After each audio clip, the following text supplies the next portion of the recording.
Hello मेरे पढ़ाकू friends, कैसे हैं आप। स्वागत है आपका हमारे चैनल फार्मा विद्या में, जहां हम और आप मिलकर पढ़ने वाले हैं केमिकल के राज के बारे में। Yes, the mystery of chemicals, that means chemistry. Chemistry में हमारे आज का टॉपिक है very important, boric acid and hydrochloric acid, जिसके अंदर हम पढ़ेंगे formulas, preparations, physical character, chemical properties, identification test, incompatibility and last but not least uses. So start करें हमारा आज का सेशन। बोरिक एसिड का नाम बोरिक एसिड जरूर है, लेकिन है ये बहुत एक्साइटिंग केमिकल, क्योंकि हम इसे रोज मिलते हैं बोरो प्लस जैसी एंटीसेप्टिक क्रीम के साथ। इसका फॉर्मूला है H3BO3 एंड मॉलिक्यूलर वेट है 61.83। So preparations, let's get started. Boric acid हमें 3 तरह से मिलते हैं। फर्स्ट, हमारी प्रकृति से, सेकेंड, बोरेक्स को डिकम्पोज करके, एंड थर्ड, कोलेमेनाइट से। हम जानते हैं कि ज़मीन के अंदर बहुत सारे केमिकल रिएक्शंस होते रहते हैं, और जब फायर फोर्सफुली ज़मीन से बाहर आते हैं तो आप उसे क्या कहते हैं? Volcano, right. इसी तरह ज़मीन के नीचे गैस भी प्रिपेयर होते रहते हैं, और जब ये गैस फोर्सफुली बाहर आते हैं तो उसे कहते हैं जेट्स ऑफ स्टीम्स। ऐसे स्टीम्स को जब हम कंडेंस, कूल एंड क्रिस्टलाइज करते हैं, तब फाइनली प्रिपेयर होता है हमारा बोरिक एसिड। अगर हम बोरिक एसिड को लैब्स में प्रिपेयर करें तो उसकी रेसिपी है डीकम्पोजिशन ऑफ बोरेक्स। फर्स्टली हम बोरेक्स की हॉट एक्वस सॉल्यूशन प्रिपेयर करेंगे। इसके बाद इसमें water and concentrated sulphuric acid add करेंगे। इसके बाद हम इस हॉट एक्वस सॉल्यूशन को फिल्टर, कूल एंड क्रिस्टलाइज करेंगे। तो फिल्टर करने के बाद आपकी बोरिक एसिड अगेन प्रिपेयर हो जाएगी। And the third point is from कोलेमेनाइट।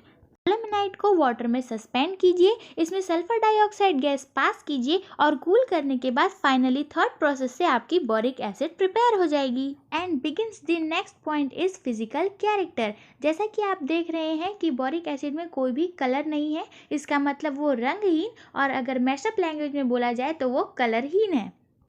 इस तरह बोरिक एसिड देखने में बिल्कुल वाइट क्रिस्टल शुगर की तरह दिखाई देती है, जिसका मेल्टिंग पॉइंट होता है 171 डिग्री सेल्सियस एंड pH है 5.1। 5.1 pH से हम एक बात तो समझ गए कि हमारे एसिड के सरताज मिस्टर बोरिक एसिड एक वीक एसिड है।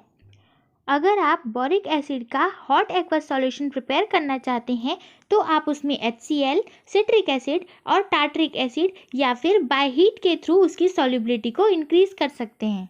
अब हम आगे बढ़ते हैं केमिकल प्रॉपर्टीज़ की तरफ। अब हम स्टार्ट करेंगे केमिस्ट्री का फेवरेट टेस्ट, जिसका नाम है लिटमस पेपर टेस्ट। ओके, जैसा कि आप जानते हैं कि बोरिक एसिड का pH होता है 5.1, इसलिए इसका फेवरेट कलर होगा स्लाइटली रेड और रिलेटेड टू ऑरेंज। अब बात करते हैं हीटिंग की। जब आप बोरिक एसिड को बहुत ज़्यादा हीट प्रोवाइड करते हैं तो एसिड होने के कारण वो अपने हाइड्रोजन एटम्स को रिलीज करने लगता है। इससे 100 डिग्री सेल्सियस पर प्रोड्यूस होता है मेटाबोरिक एसिड एंड 160 डिग्री सेल्सियस पर प्रोड्यूस होता है टेट्राबोरिक एसिड। इस तरह जब आप टेम्परेचर को बहुत ज़्यादा इंक्रीज करने लगते हैं तो फाइनली प्रोड्यूस होता है बोरॉन ट्राइऑक्साइड, और आपको मिलती है ग्लासी अपीयरिंग सॉलिड।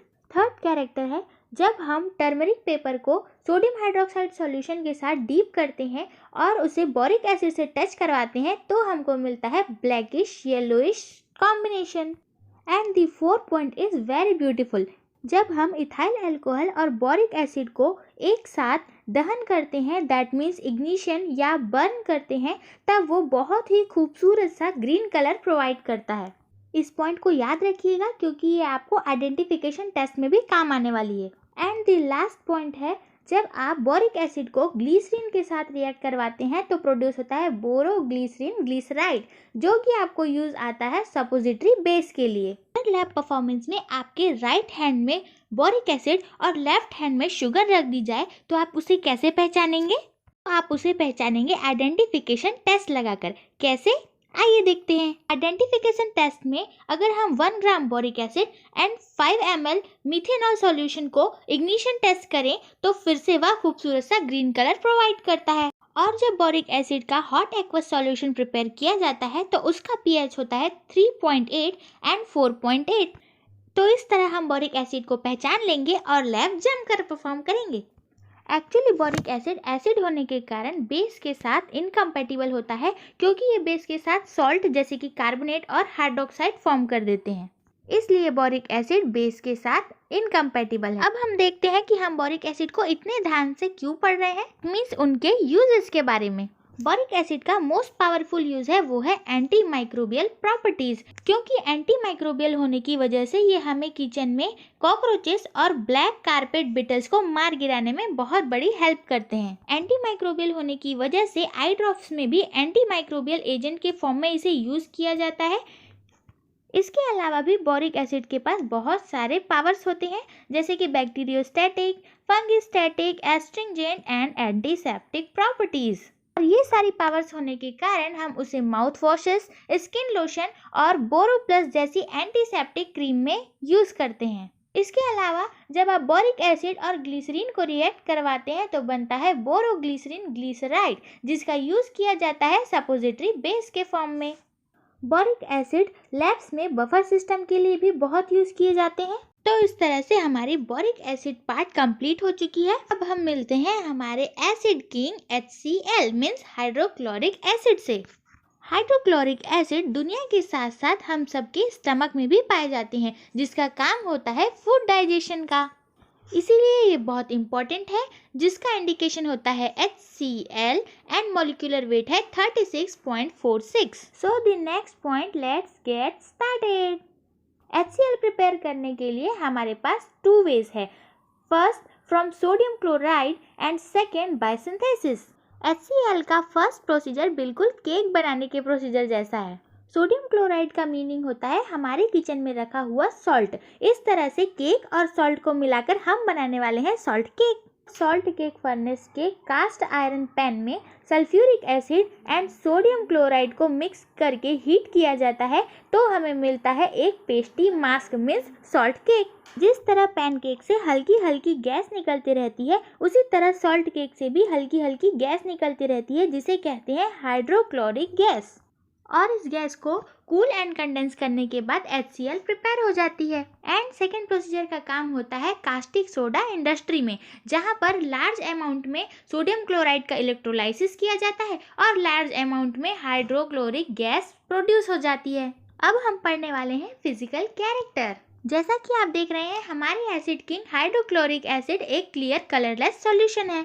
जब आप इसका एक्वस सॉल्यूशन प्रिपेयर करते हैं तो उससे निकलती है फ्यूम्स, जिसे देखना बहुत एक्साइटिंग होता है। इसका टेस्ट होता है सॉर और ओडर होता है पंजेंट, जो कि बहुत इरिटेटिंग होता है। द बॉइलिंग पॉइंट है 108.5 डिग्री सेल्सियस। HCl बहुत स्ट्रॉन्ग एसिड होता है क्योंकि इनका pH होता है 3.1, इसीलिए तो इन्हें एसिड किंग कहा गया है। चलिए आगे बढ़ते हैं केमिकल प्रॉपर्टीज की तरफ। HCl है स्ट्रॉन्ग एसिड, इसीलिए ये प्रेजेंट करती है रेड कलर। HCl मेटल्स के साथ सॉल्ट प्रोड्यूस करते हैं, इसीलिए आप अपनी ज्वेलरीज और HCl की दूरी बनाए रखिए। इस तरह HCl बनाएगी अमोनिया से रिएक्ट करके अमोनियम क्लोराइड और कैल्शियम कार्बोनेट से रिएक्ट करके कैल्शियम क्लोराइड। अब अगर हम आपको लैब में फर्स्ट ग्लास में वाटर एंड सेकेंड ग्लास में HCl दे दें तो आप कैसे आइडेंटिफाई करेंगे? आप कहेंगे वेरी सिंपल, ये तो इरिटेटिंग स्मेल से ही पता चल जाएगा। बट अगर विजुअल इंस्पेक्शन हो तो इस कंडीशन में हमें काम आएगी HCl की केमिकल प्रॉपर्टीज, जो कि पोटेशियम परमैंगनेट के साथ रिएक्ट करके बनाती है क्लोरीन। हमारा नेक्स्ट पॉइंट है इनकम्पैटिबिलिटी। HCl ऑक्सीडाइजिंग एजेंट के साथ ऑक्सीडाइज्ड होता है, इसलिए ये इसके साथ इनकम्पैटिबल है। और हम ये पहले से जानते हैं कि HCl और मेटल्स एक दूसरे के साथ इनकम्पैटिबल है। और अब हमारा लास्ट पॉइंट है यूजेस।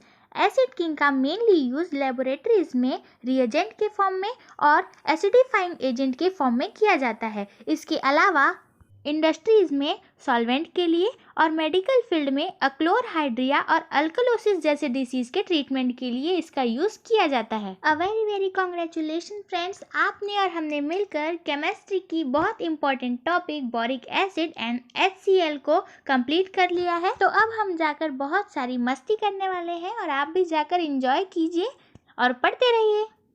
इसी के साथ आपके चैनल फार्मा विद्या को लाइक, सब्सक्राइब और शेयर करना बिल्कुल भी ना भूलिएगा, जिससे आप और हम मिलकर अपने स्टडी को इजी टू अंडरस्टैंड बना सकें।